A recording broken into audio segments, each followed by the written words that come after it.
কর্মী ভাইরা,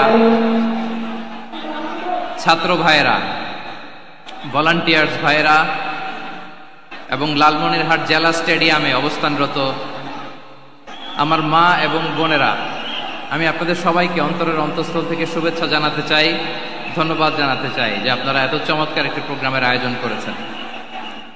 প্রিয় ভাইরা, আপনারা জানেন যে আমি প্রতি বিভাগে একবার করে সফর করছি। তো সেই সুবাদে রংপুর বিভাগের প্রোগ্রামটা আমি লালমনিরহাটে দিয়েছি এবং আমি আশ্বস্ত হয়েছিলাম যে লালমনিরহাটের প্রোগ্রাম খুবই গোছালো হবে, সুষ্ঠু হবে, শান্ত হবে। সেটার নমুনা আলামত আমি দেখতে পাচ্ছি, আলহামদুলিল্লাহ। সবাই খুবই সুশৃঙ্খল, লক্ষ লক্ষ তাওহীদি জনতা, পেছনে অনেকে জায়গা পায় নাই কিন্তু কোনো আওয়াজ নাই, সবাই দাঁড়িয়ে আছে। এলইডি স্ক্রিন আছে, আপনারা স্ক্রিনে দেখতে পাচ্ছেন, আলহামদুলিল্লাহ। আমি সবাইকে দেখতে পাচ্ছি, মাশাআল্লাহ মাশাআল্লাহ।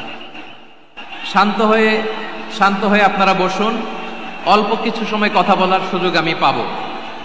যেহেতু আমি হেলিকপ্টারে করে এসেছি, হেলিকপ্টারগুলোর আবার একটা পলিসি আছে, সানসেটের আগে, সূর্য ডোবার আগে তাদেরকে এয়ারপোর্টে আবার ল্যান্ড করতে হয়। তো এখানে 3:30টার মধ্যে আমাকে উঠে যেতে হবে। আমি যদি বারবার আপনাদেরকে থামাতে থাকি, শান্ত হতে বলি এবং এগুলোতেই যদি আমরা সময় নষ্ট করে ফেলি, তাহলে এই যে বিশাল মহাসমাবেশ, বিশাল আয়োজন, যেখানে 2-4টা আমি বার্তা দিতে চাই, এগুলো ব্যাহত হবে।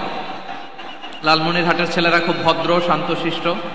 আসার পর থেকে আমাকে রিসিভ করা থেকে শুরু করে স্টেজে আনা থেকে শুরু করে, এবং আলহামদুলিল্লাহ তরুণ জেনজি শ্রোতাদেরকে আমি দেখতে পাচ্ছি, তারা খুবই কোঅপারেটিভ, সহযোগিতা করার, কোঅপারেট করার, অ্যাসিস্ট করার মানসিকতা আমার ভাইদের আছে, আলহামদুলিল্লাহ আলহামদুলিল্লাহ। আমি চাইবো আমরা একটু নীরব নিস্তব্ধ পরিবেশ তৈরি করার একটু চেষ্টা করব। প্রচন্ড রোদ, আপনাদের যেমন কষ্ট হচ্ছে আমারও কষ্ট হচ্ছে। ওনারা বলেছিল স্টেজকে সরাবে, উপরে পর্দা দিবে। আমি বললাম দরকার নাই, যেই পরিস্থিতিতে আছি আমরা বসি, শান্ত হইতে হবে। এখানে আমি শান্ত হইতে বলবো, ভলান্টিয়ার্সরা মাইক নিয়ে শান্ত হইতে বলবে, আমাদের সম্মানিত উপস্থাপক উনি শান্ত হইতে বলবে। এগুলোর অপেক্ষায় না থেকে নিজ দায়িত্বে আমরা সবাই শান্ত থাকি, যাতে লালমনিরহাটের এই প্রোগ্রাম একটা ইতিহাস হয়ে থাকে বাংলাদেশে, ঠিক কিনা বলেন? যখন আমি সময় দিব, শাউট করতে বলবো, নয়েজ করতে বলবো, তখন নয়েজ করতে হবে আওয়াজ করে। আর যখন কথা বলবো তখন একেবারে চুপ থাকতে হবে, একেবারে চুপ। মাশাআল্লাহ, হ্যাঁ ঠিক আছে, একেবারে চুপচাপ থাকতে হবে। ধুলা উড়ানো যাবে না, সামনে আগানো যাবে না। নিজের সুবিধা নিরাপত্তা বুঝতে হবে। এটা কোনো রাজনৈতিক সমাবেশ না, এখানে লাফালাফি, চিৎকার চেঁচামেচি, হাত দেখানোর দরকার নাই। হাত দেখানোর পর্ব শেষ। এখানেও ঠান্ডা হয়ে গেছে, মাশাআল্লাহ, হ্যাঁ মাশাআল্লাহ। আমাদের ভলান্টিয়ার্স ভাইরা, আমাদের স্বেচ্ছাসেবক ভাইরা, আইন শৃঙ্খলা রক্ষাকারী ভাইরা অনেক চেষ্টা করতেছে, মাশাআল্লাহ, very good. I am very happy to C this scenario, মাশাআল্লাহ, আলহামদুলিল্লাহ। আমি একটু দেখতে চাই যে রংপুর বিভাগের কে কোন জেলা থেকে আপনারা এসেছেন। কুড়িগ্রাম থেকে কারা এসেছেন দেখি, কুড়িগ্রাম, মাশাআল্লাহ মাশাআল্লাহ। আচ্ছা, গাইবান্ধা জেলার কে আসছেন? গাইবান্ধা, মাশাআল্লাহ। ঠাকুরগাঁও অনেকে আসছেন। দিনাজপুর জেলা থেকে, মাশাআল্লাহ। নীলফামারী, ঠিক আছে, ফি আমানিল্লাহ। পঞ্চগড় অনেক আসছে। রংপুর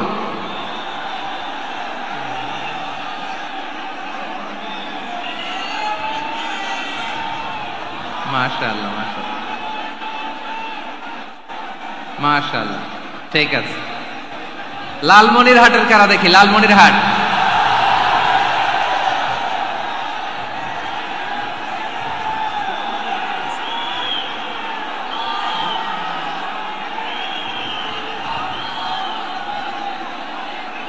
মাশাআল্লাহ মাশাআল্লাহ মাশাআল্লাহ।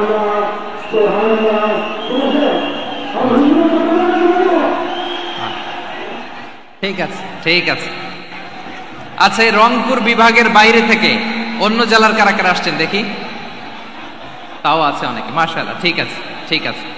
আজকের প্রোগ্রামে উপস্থিত আছেন প্রধান অতিথি হিসেবে অধ্যক্ষ আসাদুল হাবিব দুলু ভাই, সাংগঠনিক সম্পাদক বিএনপি, জাতীয় নির্বাহী কমিটির সভাপতি, জেলা বিএনপি লালমনিরহাট। বিশেষ অতিথি হিসেবে আমাদের অনেক ভাইরা এসছেন, সবাইকে শুকরিয়া জানাই। সভাপতিত্ব করছেন জনাব আব্দুল হাকিম। আইন শৃঙ্খলা বাহিনী, প্রশাসন, ভলান্টিয়ার্স, শুনেছি আমি প্রায় 5,000 ভলান্টিয়ার্স আপনারা নিয়োগ দিয়েছেন। আলহামদুলিল্লাহ, আলহামদুলিল্লাহ। অনেক গোছালো প্রোগ্রাম। আমার প্রাণ ঢালা ভালোবাসা জানবেন, আমার হৃদয়ের গহীন থেকে ভালোবাসা নিবেন, শুভেচ্ছা জানবেন সবাই। ঠিক আছে, ঠিক আছে। প্রিয় ভাইরা, আমরা আর কাল বিলম্ব না করে মূল আলোচনায় চলে যেতে চাই। আজকে যে টপিকের উপর আমি কথা বলবো, টপিকটা হচ্ছে peaceful coexistence and communal harmony, শান্তিপূর্ণ সহাবস্থান এবং সাম্প্রদায়িক সম্প্রীতি।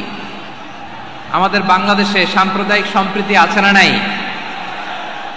আবহমান কাল থেকে আমরা মুসলিম, হিন্দু, বৌদ্ধ, খ্রিস্টান, পাহাড়ি, নৃগোষ্ঠী মিলেমিশে একাকার, আমরা সবাই মিলে বাংলাদেশ। আওয়াজ করে বলেন ঠিক কিনা? আমাদের পারস্পরিক সম্প্রীতি, ভালোবাসা, সৌহার্দ্যপূর্ণ আচরণ, বোঝাপড়া, এটা বেশ মজবুত, বেশ মজবুত। তবে মাঝে মাঝে আমাদের এই সম্প্রীতির ভেতরে অনেকে ফাটল ধরাতে চায়। আমরা যে সুখে আছি, শান্তিতে আছি, এটা অনেকের ভালো লাগে না, ঠিক কিনা বলেন? আমাদের মধ্যে সাম্প্রদায়িক সম্প্রীতি, সৌহার্দ্যপূর্ণ আচরণ, ভালোবাসা, এটা আবহমান কাল ধরে আছে। তার প্রমাণ, আমরা তাফসিরুল মাহফিলের আয়োজন করলে আমাদের হিন্দু ভাইরা ডিস্টার্ব করে না, ঠিক কিনা? এবং আমি যদি বলি হাত তোলেন, হিন্দু ধর্মের কারা কারা এসেছেন, কত শত কত হাজার যে হাত উঠবে, আপনি অবাক হয়ে যাবেন। আমি চাচ্ছি না হাত উঠাতে। খুলনাতে সর্বশেষ যে আমি প্রোগ্রাম করে গেলাম, সেখানে কয়েকশো হিন্দু ভাই আসছে আমাদের আলোচনা শুনতে, আলহামদুলিল্লাহ। অনেক বৌদ্ধরা আসে, অনেক খ্রিস্টানরা আসে। এবার সফরেও অনেক হিন্দু ভাইরা আমার সাথে দেখা করেছে। তারা বলেছে, হুজুর আমরা আপনার আলোচনা শুনি। আলহামদুলিল্লাহ বলেন। So it's our responsibility to present our religion to our non-Muslim brothers and sisters. আমাদের অমুসলিম ভাই বোনদের কাছে ইসলামের সৌন্দর্য তুলে ধরা, এটা আমাদের দায়িত্ব। We all are the ambassador of Islam. আমরা প্রত্যেকে দায়িত্বশীল, আমরা প্রত্যেকে এক একজন ইসলামের অ্যাম্বাসেডর। আলহামদুলিল্লাহ বলেন। এজন্য এমন ভাবে দ্য বিউটি অফ ইসলাম, ইসলামের সৌন্দর্য আমাদেরকে ফুটিয়ে তুলতে হবে, যাতে করে নন মুসলিমরা শাহাদা পড়ে, কালিমা পড়ে মুসলমান হয়ে যায়। অনেক নন মুসলিম ভাই বোন আমাদের হাতে শাহাদা পড়ে, কালিমা পড়ে মুসলমান হয়েছে, অনেক। সো আমরা যেন ইসলামের বিউটিটাকে তুলে ধরতে পারি, এবং এই যে সম্প্রীতি, এটাকে যেন আমরা অটুট রাখতে পারি। আদতে আদতে বাংলাদেশের ইতিহাস বলে আমাদের দেশে কোনো দাঙ্গা নাই, আছে? লালমনিরহাটের ভাইরা আওয়াজ করে বলেন, আমাদের দেশে হিন্দু মুসলিম দাঙ্গা আছে? আমরা ভাই ভাই, আওয়াজ করে বলুন তো, আমরা কি ভাই ভাই?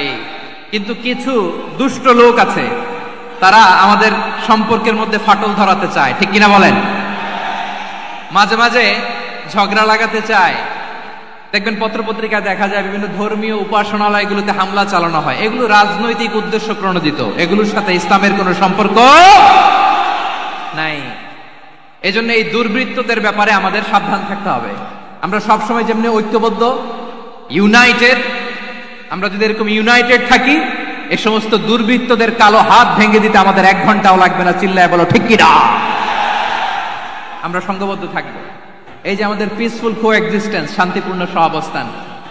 হিন্দুরা পূজা করে, যেদিন হিন্দুদের পূজা অনুষ্ঠান, আমরা ওই দিন তাফসির মাহফিল করি না, ঠিক কিনা বলেন?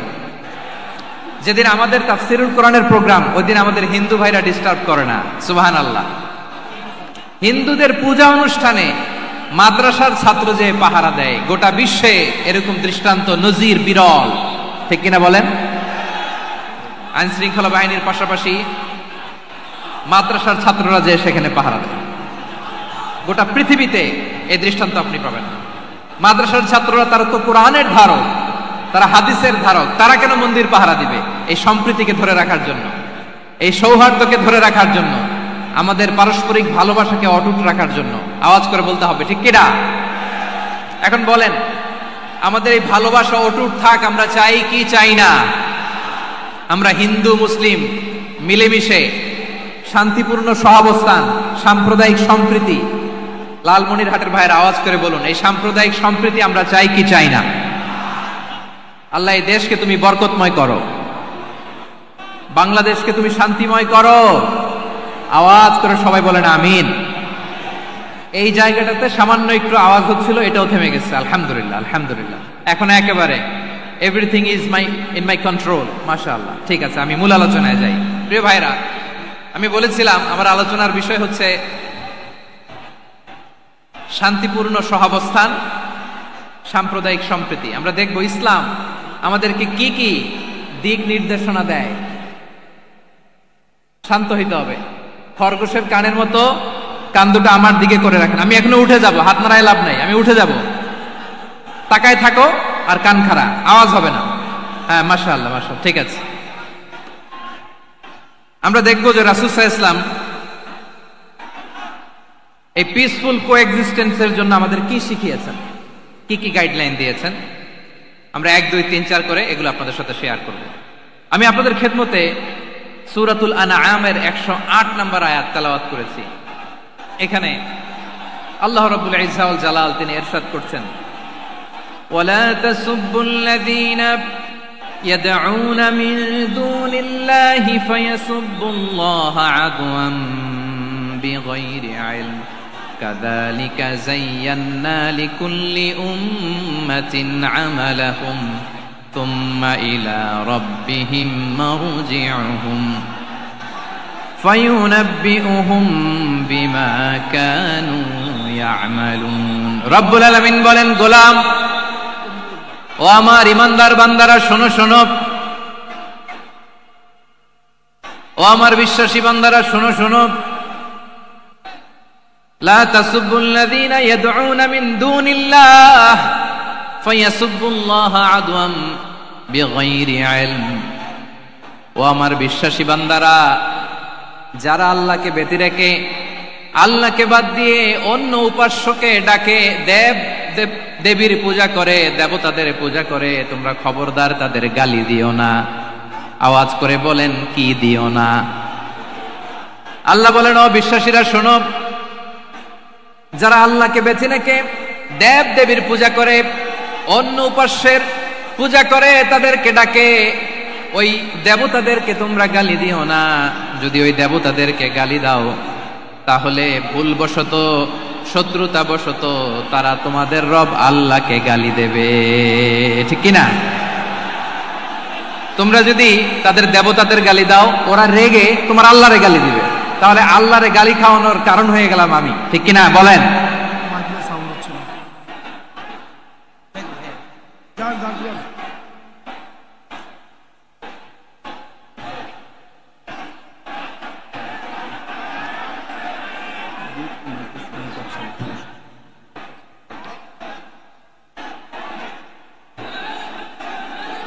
সম্মানিত ভাইয়েরা, এত বিশাল প্রোগ্রাম, মাইকের একটা সেটআপ থাকে, তারগুলো অনেক সময় নড়ে যায়, ধাক্কা ধাক্কিতে ডিসপ্লেস হয়, একটু ঝামেলা হবে।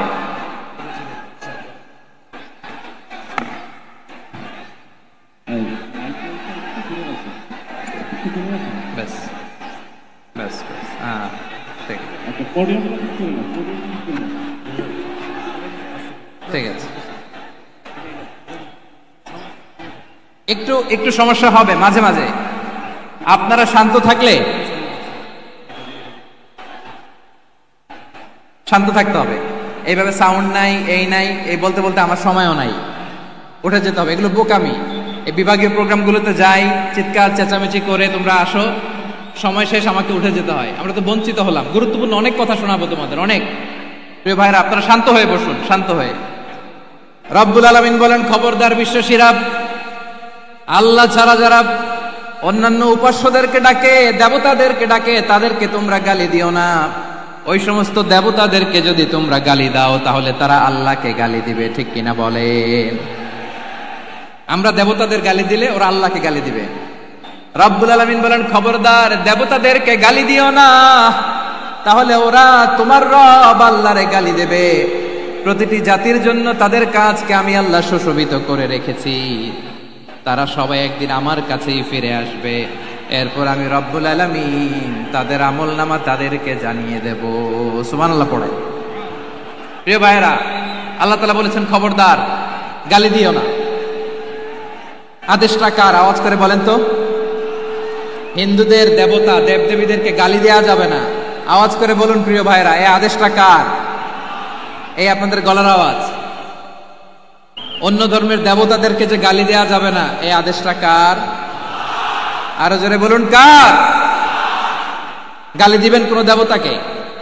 দিবেন? যদি দেন তাহলে ওরা আল্লাহরে গালি দিবে। তাহলে আল্লাহরে গালি খাওয়াইলো কে? আপনি, ঠিক কিনা বলেন? আমি আল্লাহকে গালি খাওয়ানোর কারণ হলাম, কারণ আমি যদি গালি না দিতাম ওরা আমার রবকে গালি দিত না। আওয়াজ করে বলেন ঠিক কিনা? তাহলে প্রিয় ভাইয়েরা, ইসলাম আমাদেরকে শিখায়, সূরাতুল আনআমের 108 নম্বর আয়াত থেকে আমরা বুঝলাম কোন ধর্মকে ছোট করা যাবে না। অন্য ধর্মকে ছোট করা মানে ইসলামকে ছোট করা। অন্য ধর্মের দেবতাকে গালি দেওয়া মানে আল্লাহকে গালি খাওয়ানো। আওয়াজ করে বলেন ঠিক কিনা? খবরদার, এটা করা যাবে না। আর অন্য ধর্মের দেবতাকে যদি আপনি গালি দেন, ওরা ইসলাম থেকে দূরে সরে যাবে।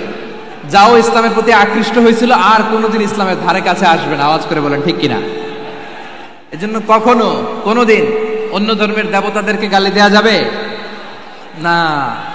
অন্য ধর্মের কোন দেবতাদেরকে আমরা গালি দিব না, গালি দিব না, বরং ইসলামের beauty, the beauty of Islam, ইসলামের সৌন্দর্যকে আমরা তুলে ধরব। আমরা যদি বিশ্বনবী সাল্লাল্লাহু আলাইহি ওয়াসাল্লামের জীবনের দিকে তাকাই, তাহলে আমি দেখব বিষ্ণু ইসলাম মক্কাতে কিংবা মদিনাতে অন্য ধর্মের লোকদের সাথে খুব পিসফুলি লাইফ লিড করেছেন। হোক মুশরিক, হোক খ্রিস্টান, হোক ইহুদি, বিশ্বনবী সবার সাথে মিলেমিশে ছিলেন। আলহামদুলিল্লাহ বলেন। ইসলাম হচ্ছে পিসফুল রিলিজিয়ান। অন্য ধর্মের প্রতি সহনশীলতার সবক ইসলাম আমাদেরকে দেয়। কিন্তু প্রতিটি মুসলিমের এটা মনে রাখতে হবে, আল্লাহর কাছে পছন্দনীয় গ্রহণযোগ্য ধর্ম, জীবনাদর্শ একটি, সেটা হচ্ছে ইসলাম। আওয়াজ করে বলেন সেটা কি? লালমনিরহাটের ভাইয়েরা আওয়াজ করে বলুন, আল্লাহর কাছে মনোনীত ধর্ম একটি, সেটা কি? এজন্য রব্বুল আলামিন বলেন ইন্নাদ-দীনা ইনদাল্লাহিল ইসলাম, আল্লাহর কাছে মনোনীত গ্রহণযোগ্য অ্যাকসেপ্টেড ধর্ম মতাদর্শ একটা, সেটা হলো ইসলাম। ইসলাম ছাড়া অন্য কোন ধর্ম যদি কেউ তালাশ করে, তার ওই ধর্ম আল্লাহ গ্রহণ করবে না। ওমাইয়াবতাগি গায়রাল ইসলামি দীনান ফালাই ইউকবালা মিন ওয়া হুয়া ফিল আখিরাতি মিনাল খাসিরিন।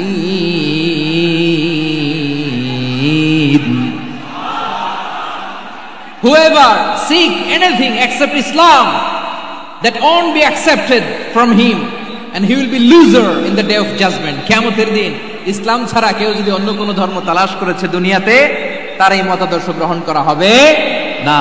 and he will be loser, সে হবে লুজার, ক্ষতিগ্রস্ত। হাই হাই কোম্পানির ম্যানেজার, ওর আমও শেষ, সালাও শেষ। আওয়াজ করে বলেন ঠিক কি না? এজন্য ইসলাম পেয়ে আমরা খুশি না বেজার? প্রত্যেক নামাজ শেষে আমরা আল্লাহরে বলি, আল্লাহ রাদিতু বিল্লাহি রাব্বা ওয়া বিল ইসলামি দীনা ওয়া বি মুহাম্মাদিন নাবিয়ান ওয়া রাসূলা। ও আল্লাহ, তোমারে রব হিসেবে পেয়ে আমরা খুশি। ও আল্লাহ, ইসলামকে ধর্ম হিসেবে পেয়ে আমরা খুশি। বিশ্বনবীকে আমাদের রাসূল পেয়ে আমরা খুশি। ঠিক কিনা বলে? ইসলাম ছাড়া অন্য কোনো ধর্ম আমরা গ্রহণ করব না। ঠিক কিনা বলেন? আল্লাহর কাছে অ্যাকসেপ্টেড রিলিজিয়ান একটা, সেটা ইসলাম। তো বিশ্বনবী সাল্লাল্লাহু আলাইহি ওয়াসাল্লাম মক্কাতে কিংবা মদিনাতে খুব পিসফুলি এক্সিস্ট করেছেন, যে কোনো ধর্মের সাথে মিলেমিশে চলেছেন। তার প্রমাণ আমরা যদি রাসূল সাল্লাল্লাহু আলাইহি ওয়াসাল্লামের বায়োগ্রাফির দিকে তাকাই, তাহলে দেখব তিনি মুশরিকদের সাথে পিস ট্রিটি করেছেন, শান্তি চুক্তি, পিস ট্রিটি, পিস এগ্রিমেন্ট। আপনারা হুদাইবিয়ার সন্ধির নাম শুনেছেন? আমার লালমনিরহাটের কলিজার টুকরা ভাইয়েরা, হুদাইবিয়ার সন্ধির নাম আপনারা শোনেন নাই? 6ষ্ঠ হিজরিতে বিষ্ণু ইসলাম মুশরিকদের সাথে এই ট্রিটি করেছেন, চুক্তি। কাদের সাথে? মুশরিকদের সাথে। আমরা তো মুসলমান বসতে পারি না, আমরা দুই মুসলিম ভাই একসাথে বসে চা খেতে পারি না, গল্প করতে পারি না। বিষ্ণু ইসলাম মুশরিকদের সাথে ট্রিটি করেছেন, হুদাইবিয়ার সন্ধি। এই সন্ধির আগে মক্কা থেকে কেউ মদিনায় যেতে পারে না, মদিনা থেকে কেউ মক্কায় যেতে পারে না। কিন্তু এই সন্ধির পরে ট্রাফিক স্বাভাবিক হয়ে গেল, মক্কার লোকেরা মদিনায় আসতে পারে, মদিনার লোকেরা মক্কায় আসতে পারে। এটাকে বলে সুলহে হুদাইবিয়া, the peace agreement of Hudaybiyyah, শান্তি চুক্তি। আমরা পৃথিবীতে এখন অনেক শান্তি চুক্তির নাম শুনি, এগুলো সব the piece treaty of Hudaibiya থেকে কপি করা। আল্লাহু আকবার। তাহলে বিশ্বনবী সাল্লাল্লাহু আলাইহি সাল্লাম তিনি যে শান্তিপূর্ণ সহাবস্থানে বিশ্বাসী ছিলেন, মুসলমানেরা যে অন্য ধর্মের প্রতি সহনশীল, তার প্রমাণ হচ্ছে এই পিস ট্রিটি। শুধু তাই নয়, মাইকের সাউন্ডটা একটু বাড়াই দিতে হবে, খুব দুর্বল, একটু মজবুত করতে হবে, আর একটু ক্লিন করতে হবে, আর সবগুলা জায়গায় সাউন্ড যাচ্ছে কিনা একটু ক্রস চেক করতে হবে। হ্যাঁ, পাবেন পাবেন, দিচ্ছে mic operator, is trying his level best, দিচ্ছে। মাইক অপারেটর যিনি আছেন, প্রতিটি জায়গায় প্রতিটি সাউন্ড বক্সে যেন আওয়াজ পাওয়া যায়, একটু ক্রস চেক করেন, সাউন্ডটাকে একটু স্ট্রং করে দেন। হ্যাঁ, ঠিক আছে, মাশাআল্লাহ। এদিকে তাকান, এদিকে। মক্কার পার্ট গেল, পিস এগ্রিমেন্ট করলেন, শান্তি চুক্তি। বিষ্ণু ইসলাম মদিনায় যে কি করলেন? মদিনায় যে বিষ্ণু ইসলাম মদিনা চার্টার করলেন, মদিনা সনদ, সাহিফাতুল মদিনা, এটার বলে মদিনা চার্টার। এই যে ওয়েস্টে, ইউরোপে, আমেরিকাতে তারা অনেক চার্টার করে, এই সব চার্টার মদিনা চার্টার থেকে কপি করা। আওয়াজ করে পড়েন সুবহানাল্লাহ। বিষ্ণু ইসলাম মদিনায় গেলেন, মদিনাতে মুসলিম, মুশরিক, ইয়াহুদি, এই তিন ধর্মের লোক মিলে সব স্টেক হোল্ডার যারা আছে সবাইকে নিয়ে বিষ্ণু ইসলাম মদিনা চার্টার করলেন, মদিনা সনদ। পড়েন সুবহানাল্লাহ। শুধু তাই নয়, মক্কাতে বিশ্বনবী পিস এগ্রিমেন্ট করলেন, শান্তি চুক্তি মুশরিকদের সাথে। মদিনাতে যে বিশ্বনবী মদিনা চার্টার করলেন, মদিনা সনদ করলেন ইহুদিদের সাথে। আবার মদিনাতে বিশ্বনবী ইহুদিদের সাথে পিস ডায়ালগ করলেন, ইন্টারফেথ ডায়ালগ করলেন, আন্তধর্মীয় সংলাপ করলেন। যেই সংলাপের মূল ভিত্তি ছিল তাওহীদ। মূল ভিত্তি ছিল কি? তাওহীদ। বিশ্বনবী ইহুদিদেরকে ডাকলেন, আহ্বান করলেন, কুল ইয়া আহলাল কিতাবি তাআলাউ ইলা কালিমাতিন সাওয়াইন বাইনানা ওয়া বাইনাকুম আল্লা না'বুদা ইল্লাল্লাহ ওয়া লা নুশরিকা বিহি শাইআন ওয়া লা ইয়াত্তাখিযা বা'দুনা বা'দান আরবাবাম মিন দুনিল্লাহ فإن تولوا فقولوا اشهدوا بأننا مسلمون। সুবহানাল্লাহ পড়েন। বিশ্বনবী মদিনার ইহুদিদের ডেকে বললেন, ও ইহুদিরা, শোনো শোনো, আসো এমন একটা আদর্শের প্রশ্নে আমরা একত্রিত হই, যে আদর্শের প্রচার তোমাদের নবীরাও করেছে, আমিও করি, যে আদর্শের কথা তোমাদের পবিত্র ধর্মগ্রন্থগুলোতে আছে, আমার কোরআনেও আছে। সেটা হলো তাওহীদ। আমরা এক আল্লাহ ছাড়া কারো ইবাদত করব না, আল্লাহর সাথে কাউরে শরীক করব না, আল্লাহ ছাড়া কাউরে রব মানব না। পড়েন সুবহানাল্লাহ। তাহলে আমার প্রিয় লালমনিরহাটের ভাইরা, মদিনাতে যেয়ে তিনি মদিনা চার্টার করলেন, মদিনা সনদ, পিস ডায়ালগ করলেন, শান্তির সংলাপ, ইন্টারফেথ ডায়ালগ করলেন, আন্তধর্মীয় সংলাপ, যার ভিত্তি ছিল তাওহীদ। সুবহানাল্লাহ পড়েন। তাহলে অন্য ধর্মের প্রতি সব সময় ইসলাম সহনশীল, টলারেন্স। যদি আপনি দেখতে চান ইসলামের নবী বিশ্ব নবীর দিকে তাকান, ঠিক কিনা বলেন? আমরা তো সংখ্যালঘুদের রাইটস প্রোটেক্ট করার জন্য কত আইন বানাই, কত বৈঠক করি, কত সংবাদ সম্মেলন করি। বিষ্ণু সাল্লাল্লাহু আলাইহি ওয়াসাল্লাম সংখ্যালঘুদের রাইটসের ব্যাপারে, অধিকারের ব্যাপারে যে কথা বলেছেন, শুনলে আপনি অবাক হয়ে যাবেন। বিশ্বনবী বলেন, আলা মান যালামা মুআহাদান আও ইনতাকাসাহু আও কাল্লাফাহু ফাওকা তাআতিহি আও কাল্লাফাহু ফাওকা তাকাতিহি আও আখাযা মিনহু শাইআন বিগাইরি তিবি নাফসিন ওয়া আনা হাজিজুহু ইয়াউমাল কিয়ামা। খবরদার, জেনে রাখো, কেউ যদি কোনো সংখ্যালঘুর উপরে অত্যাচার করে, কোন সংখ্যালঘুর প্রাপ্য থেকে যদি কেউ কাউকে ঠকায়, সংখ্যালঘুর উপর যদি কেউ কষ্ট দেয়, কোন সংখ্যালঘুর সম্পদ যদি কেউ জোর করে কেড়ে নেয়, আমি কিয়ামতের দিন বিশ্বনবী ওই সংখ্যালঘুর পক্ষে আর ওই মুসলমানদের বিপক্ষে বাদী হয়ে দাঁড়াবো। সুবহানাল্লাহ বলতে পারলেন না? আল্লাহু আকবার। আপনি নামাজি, আপনি মুসল্লি, আপনি হাজী সাহেব, তাহাজ্জুদ পড়তে পড়তে কপালে দাগ ফেলে দিছেন, আপনার প্রতিবেশী হিন্দু, ভাবছেন আমার তো পাওয়ার আছে, ওর জমিটা দখল করি। বিশ্বনবী বলেন কিয়ামতের দিন ওই হিন্দুর পক্ষে তোর বিরুদ্ধে আমি বাদী হয়ে দাঁড়াবো। পৃথিবীর কোন ধর্মে এরকম স্টেটমেন্ট পাবেন? পাবেন? আপনি ভাবছেন আপনি নামাজ পড়লে হাজী সাহেব কপালে দাগ ফেলাই দিলে আপনি সালসালায়ে জান্নাতে চলে যাবেন না? খবরদার। বিশ্বনবী বলেন কোন সংখ্যালঘুর উপর যদি কেউ আক্রমণ করে, তার প্রাপ্য তাকে না দিয়ে যদি তাকে ঠকায়, তার উপর জুলুম করে, তার সম্পদ যদি কেড়ে নেয়, আমি নবী, তুমি মুসলিম হইতে পারো, মুসল্লি হইতে পারো, তার পক্ষে তোমার বিপক্ষে আল্লাহর দরবারে বাদী হয়ে দাঁড়াবো। আচ্ছা লালমনিরহাটের ভাইরা, কথা বুঝতে পারলে আওয়াজ করে উত্তর দেন। বিশ্বনবী যদি কারো বিপক্ষে দাঁড়ায় কিয়ামতের দিন, আই রিপিট, আমি আবারও বলছি, বিশ্বনবী যদি কিয়ামতের দিন কারো বিপক্ষে দাঁড়ায়, ও তো সালসালায়ে জান্নাতি, তাই না? জান্নাতি না? যে নবীর সুপারিশ ছাড়া জান্নাতের গেটও দেখা যাবে না, ওই নবী যদি বলে তোর বিপক্ষে আমি বাদী হয়ে দাঁড়াবো, ওই জান্নাতে আর ঢোকার কোনো সুযোগ আমাদের থাকবে? এখানেই শেষ না আমার প্রিয় লালমনিরহাটের ভাইয়েরা, এখানেই শেষ নয়। বিশ্বনবী বলেন মান কাতালা মুআহাদান, বুখারীর বর্ণনা, মান কাতালা মুআহাদান লাম ইয়ারাহ রাইহাতাল জান্নাহ। কেউ যদি, কোন মুসলিম যদি অন্যায়ভাবে কোন সংখ্যালঘুকে হত্যা করে, কোন হিন্দুকে হত্যা করে, কোন বৌদ্ধরে হত্যা করে, অন্যায়ভাবে কোন মুসলিম যদি কোন সংখ্যালঘুরে হত্যা করে, জান্নাতে যাওয়া তো দূরের কথা, ওই মুসলিম জান্নাতের ঘ্রাণও পাবে না। সেই বুখারীর বর্ণনা, মান কাতালা মুআহাদান লাম ইয়ারাহ রাইহাতাল জান্নাহ ওয়া ইন্না রিহাহা লা ইউজাদু মিন মাসিরাতি 40 আমা। যে জান্নাতের ঘ্রাণ 40 বছর দূরের রাস্তা থেকেই পাওয়া যায়। সুবহানাল্লাহ পড়েন। প্রিয় ভাইরা, এখান থেকে জান্নাতে পৌঁছতে লাগবে 40 বছর। এত দূর, কত বছর? সবাই বলেন কত বছর? এখান থেকে জান্নাতে পৌঁছতে লাগবে 40 বছর। এত দূরে থাকতেই জান্নাতের ঘ্রাণ আপনার নাকে এসে ধাক্কা মারবে। বিশ্বনবী বলেন যে ব্যক্তি কোন সংখ্যালঘুকে হত্যা করে, জান্নাতের ঘ্রাণ তো পাবেই, জান্নাতে তো ঢুকতে পারবেই না, জান্নাতের ঘ্রাণও তার নাকে লাগবে না। পড়েন নাউযুবিল্লাহ। তাহলে সংখ্যালঘুদের ব্যাপারে ইসলামে অধিকার দেয়া আছে না নাই? লালমনিরহাটের ভাইয়ের আওয়াজ করে বলেন, আমার সংখ্যালঘু হিন্দু ভাইদের রাইটস, অধিকার আমাদের ইসলামে প্রোটেক্টেড আছে না নাই? এখানেই শেষ না।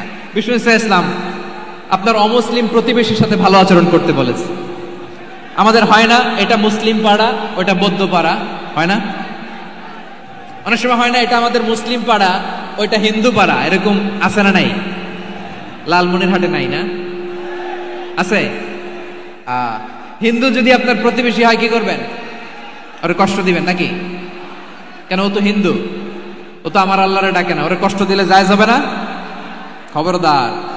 বিষ্ণু ইসলাম বলেন মান কানা ইউমিনু বিল্লাহ ওয়াল ইয়াউমিল আখির ফালিউকরিম জারাহ। যে আল্লাহ বিশ্বাস করে আর আখিরাতে বিশ্বাস করে, সেজন্য প্রতিবেশীর সাথে ভালো আচরণ করে। সুবহানাল্লাহ। কলিজা জুড়ায় যায় না আমার নবীর কথাগুলো শুনলে? যে আল্লাহ বিশ্বাস করে, যে আখিরাতে বিশ্বাস করে, সেজন্য প্রতিবেশীর সাথে ভালো আচরণ করে। এখানে বলছে মুসলিম প্রতিবেশী, বলছে নামাজি প্রতিবেশী, বলছে আল্লাহওয়ালা প্রতিবেশী, বলছে না। প্রতিবেশী আস্তিক হোক নাস্তিক হোক, প্রতিবেশী মুমিন হোক মুশরিক হোক, প্রতিবেশী হইলেই তার সাথে ভালো আচরণের দরকার আছে না নাই? আমার প্রিয় লালমনিরহাটের ভাইয়েরা, বিষ্ণু ইসলাম ওনার ইহুদি প্রতিবেশীদের দেখাশোনা করতেন। আওয়াজ না শোনা যাক, আমারও তো দেখা যায়, আমারও তো দেখা যায়। তাকায় থাকেন, তাকায় থাকলে সওয়াব হবে। কোরআনের কথা যেখান থেকে হয় এদিকে তাকায় থাকলেই বরকত। তাকায় থাকেন। জি জি, মাইক, আমি তার মাইক ঠিক করতে আসি না এদিকে, এই মাইক ঠিক করব, ওই মাইক ঠিক করব, ওদিকে পাইলট বলবে হুজুর চলে আসেন। জি বসুন বসুন, মাশাআল্লাহ, হ্যাঁ খুব শান্ত, ঠিক আছে। পুলিশ ভাইরা না খেয়ে দিনরাত আপনারা যাতে সুশৃঙ্খল একটা প্রোগ্রাম উপহার পান এটাই চেষ্টা করতেছে, আপনাদেরকে কষ্ট দিতে আসে নাই, একটু একটু সহযোগিতা করেন। জি মাশাআল্লাহ, হ্যাঁ ঠিক আছে। আমার প্রিয় ভাইরা, প্রতিবেশী আস্তিক হোক নাস্তিক হোক, মুসলিম হোক হিন্দু হোক, তার সাথে ভালো আচরণ করতে হবে। বিষ্ণু ঈসা ইসলাম ওনার ইহুদি প্রতিবেশীর বাসায় যেতেন। কোন প্রতিবেশী? ইহুদি। আওয়াজ করে বলেন, কোন প্রতিবেশী? ইহুদি। এক ইহুদি কিশোর বিষ্ণু ঈসা ইসলামের খেদমত করতে, ইহুদি ছেলে আমার নবীর খেদমত করতো, তারা ছিল নবীর প্রতিবেশী। তো অনেকদিন হয় ইহুদি ছেলেটা আসে না। বিষ্ণুনবী খোঁজ দিলেন, ঘটনা কি? একটা ইহুদি ছেলে না আমার খেদমতে আসতো, ছেলেটা কই? খোঁজ নিয়ে জানলেন ছেলেটা অসুস্থ। বিষ্ণু ঈসা ইসলাম ওই ইহুদির বাড়িতে চলে গেলেন ওই ছেলেটাকে দেখা করার জন্য, ভিজিট করার জন্য। সুবহানাল্লাহ পড়বেন না? গেলেন, যে দেখে ইহুদি ছেলেটা মুমূর্ষ, জান জান যায় যায় ভাব, বিছানায় পড়ে আছে, তার বাবা দাঁড়ানো। বিশ্বনবী তার মাথার পাশে বসলেন, মাথায় হাত বুলিয়ে দিলেন, আর ছেলেটাকে বললেন আসলিম, হে ইহুদি ছেলে আসলিম, ইসলাম ধর্ম গ্রহণ করো। তো ছোট্ট ছেলে ভাবে আমরা ইহুদি, এখন ইসলাম ধর্ম গ্রহণ করলে আব্বা যদি বকা দেয়, ফানাযারা ইলা ওয়াজহি আবি, ছেলেটা তার বাবার চেহারার দিকে তাকালো, দেখে আব্বা কি কয়। আব্বা যদি বলে তাইলে ইসলাম ধর্ম গ্রহণ করবে। ইহুদি ছেলেটা তার বাবার দিকে যখন তাকালো, ওর বাবা বলে আতি আবুল কাসিম, আবুল কাসিম যা বলে তাই করো। আবুল কাসিম হচ্ছে বিষ্ণু ঈসা ইসলামের একটা কুনিয়াত, উপনাম। আমার রাসূলের বড় ছেলের নাম ছিল কাসেম। যেমন দেখবেন আমাদের এলাকায় কারো ছেলের বড় ছেলের নাম যদি হয় আব্দুল্লাহ, এরা আব্দুল্লাহর বাপ বলে ডাকে। কারো বড় মেয়ের নাম যদি হয় ফাতেমা, এরা কি ডাকে? ফাতেমার বাপ বলে না? তো বিষ্ণু ঈসা ইসলামের বড় ছেলের নাম ছিল কাসেম। ইহুদি বাবা বলল আতি আবুল কাসেম, আবুল কাসেম যা বলে তাই শোনো, মানে মোহাম্মদ যা বলে তাই শোনো। এই কথা শুনে ছেলে সাহস পাইছে, ছেলে আবার পড়তে আরম্ভ করলো আশহাদু আল্লাহ ইলাহা ইল্লাল্লাহ ওয়া আশহাদু আন্না মুহাম্মাদার রাসূলুল্লাহ, পড়েন আল্লাহু আকবার। বিশ্বনবীর আহ্বান শুনে ওই আহ্বানে সাড়া দিয়ে ইহুদি ছেলে শাহাদা পড়ে মুসলমান হয়ে গেল। তার হৃদয়টারে ইমানের নূর দিয়ে আলোকিত করে দিল কে? প্রিয় ভাইরা, এবার রাসূল সাল্লাল্লাহু আলাইহি ওয়াসাল্লাম বের হয়ে আসলেন ঘর থেকে, আর বললেন আলহামদুলিল্লাহিল্লাযী আনকাযাহু মিনান নার, প্রশংসা সে আল্লাহর যে আল্লাহ জাহান্নামে চলে যাচ্ছিল প্রায় এমন একটা লোককে মুহূর্তের মধ্যে কালেমায়ে শাহাদাতের বদৌলতে জান্নাতি বানায় দিলেন। আওয়াজ করে পড়েন সুবহানাল্লাহ। এই হাদিস থেকে আমরা কি শিখলাম? What is the moral of the story? এক নাম্বার স্টোরি হলো, প্রতিবেশী ইহুদি হোক হিন্দু হোক, যাবেন, সুসম্পর্ক রাখবেন, উপহার দিবেন, বিপদে পাশে দাঁড়াবেন, তাইলেই তো আপনাদের প্রতি, মুসলমানদের প্রতি তারা আকৃষ্ট হবে, ঠিক কিনা বলেন? আপনি যদি হিন্দুদের সাথে বৌদ্ধদের সাথে নাই মিশেন, নাস্তিকের কাছে নাই যান, তো ইসলামের সৌন্দর্যটা ওরা বুঝবে কেমনে? আমার অনেক হিন্দু পরিচিত ভাই আছে, ওরা আমাদের ইফতারির প্রোগ্রামে এসে একসাথে ইফতারি করে। অনেক মদখোর আমার সাথে বসে একসাথে ডিনার করে, হাফ প্যান্ট পরা, গলায় স্বর্ণের চেইন, হাতে স্বর্ণের ব্রেসলেট, আইসা আমার সাথে ডিনার করছে, আছে এরকম। গাঁজাখোর, আমি বলি আসো, welcome welcome to my dinner, আসো বসো। বসলেই তো আমি ওর ডিএনএ, চিন্তার ডিএনএ চেঞ্জ করে দেওয়ার সুযোগ পাবো, চিল্লায় বলো ঠিক কিনা? আসতে হবে আমার কাছে। Our door is open, the door of Islam is open 24/7। সব সময় আমাদের ইসলামের দরজা আমার অমুসলিম ভাইদের জন্য খোলা আছে না নেই? এই হাদিস থেকে দুইটা শিক্ষা। এক নম্বর শিক্ষা, প্রতিবেশী মুসলিম হোক অমুসলিম হোক, যান, অসুস্থ হইলে একটু আপেল নিয়ে যান, আঙ্গুর নিয়ে যান, কমলা নিয়ে যান, তাদের সাথে ভালো আচরণ করেন। ইসলামের বিউটি দেখে, সৌন্দর্য দেখে অবাক হবে, নসিব ভালো হলে কোনোদিন কালিমা পড়ে মুসলমান হয়ে যাবে, ঠিক কিনা বলেন? তাহলে অমুসলিমের সাথে ভালো সম্পর্ক। বিশ্বনবী ইহুদির বাড়িতে গেলেন, ইহুদির বাড়ি, আর আমার মুসলমান ভাই আমার কাফের বলে, এরকম আছে না নাই? মুসলিম মুসলিমরা দেখতে পারে না, সহ্য করতে পারে। বিশ্বনবী সাল্লাল্লাহু আলাইহি ওয়াসাল্লাম ইহুদির বাড়িতে গেলেন, এটা একটা শিক্ষা। আরেকটা শিক্ষা হলো, ভাইরা ধাক্কা মারে এসে সামনে এসে কি লাভ? প্রোগ্রাম তো শেষ হচ্ছে, এখনই শেষ হচ্ছে, তো এই যে আমাদের বকশি ভাই ওয়াদা নিল, হাত তোলালো, মিম বলে এত কথা বললো, তো আমি জেলায় জেলায় যে খালি হাত নাড়াই তোমাদের জন্য নাকি? হ্যাঁ, হাত নাড়াই শুধু, এই ধাক্কাইতে ধাক্কাইতে এদিকে এসে হাত নাড়াইতেছে। হয়েছে তো, দেখলাম তো, ঠিক আছে, মাশাআল্লাহ, অনেক সুশৃঙ্খল, অন্যান্য যে কোনো জেলার জন্য সুশৃঙ্খল। আমার দিকে তাকাও, আমার দিকে তাকাও, ঠিক আছে। এই যে দাঁড়িয়ে আছে, একটা ছেলে নড়ে না, দেখছেন? মাশাআল্লাহ, মাশাআল্লাহ, মাশাআল্লাহ। হ্যাঁ, এইভাবেই। আর কয়েকটা মজাদার কথা আছে, শোনো। এই হাদিস থেকে আমাদের শিক্ষা হলো, আমার প্রতিবেশী যেই ধর্মের হোক আমি সম্পর্ক রাখবো। অসুস্থ হলে যাব, কি বলেন ভাইরা? যাবেন না? যাবেন না আপনারা? আচ্ছা, 2 নম্বর শিক্ষা হলো, বিষ্ণু ইসলামের খাদেম ছিল ইহুদি, এতদিন খেদমত করলো, একদিনও বিশ্বনবী ওরে কালিমার দাওয়াত দেয় নাই। কারণ কি? বিশ্বনবী একটা ভালো সময়ের অপেক্ষা করতেছিলেন, প্রপার টাইমিং। দাঈর কাজ হচ্ছে দাঈ ইলাল্লাহ, সে হচ্ছে সুযোগ সন্ধানী। দাঈ সুযোগ খোঁজে, কখন দাওয়া দিলে ব্যাটে বলে হবে, ঝুপ বুঝে কোপ মারে, ঠিক কিনা বলেন? বিষ্ণু ইসলাম ভালো সময়ের অপেক্ষা করতেছিলেন, দেখি ভালো সময় আসুক আসুক আসুক আসুক। আস্তে আস্তে এমন সময় আসছে, ছেলে এবার মুমূর্ষ। অসুস্থ ব্যক্তির হৃদয় অত্যন্ত নরম থাকে, হসপিটালে যখন কেউ যায় তার হৃদয়টা বড্ড নরম থাকে, মৃত্যুর ভয়ে তার অন্তরটা নরম থাকে, ঠিক কিনা বলেন? এই প্রপার টাইমিং এর অপেক্ষা করতেছিলেন। যখনই টাইমিং পেয়েছেন, দাওয়াত দিলেন, পড়ো লা ইলাহা ইল্লাল্লাহ, সুবহানাল্লাহ পড়েন সবাই। তাহলে ইসলাম অমুসলিম প্রতিবেশীর সাথে ভালো আচরণ করতে বলে। ইসলাম অমুসলিম মাতা পিতার সাথেও ভালো আচরণ করতে বলে। মাতা পিতা যদি অমুসলিম হয়, তারা ফেলে দিতে পারবেন? পারবেন? পারবেন?